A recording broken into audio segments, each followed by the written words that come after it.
Mukomana wamuri kuona pavidhiyo iri akavhara vagari vemukomboni yeBeatrice mari inosvika zviuru zvitatu 3,000 US.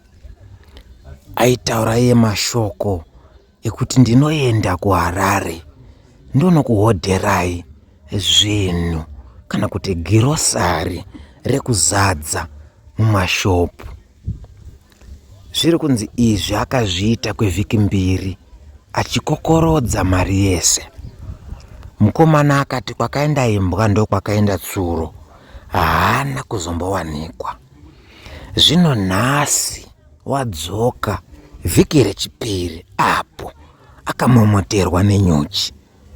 Veruzhinji vaakakwidibira varipo, avo vakafamba kuenda kunomugadzira kwen'anga inozivikanwa nemukurumbira inonzi Sekuru Sango. Vanhu vakashamiswa nazvo, vanhu vakaungana,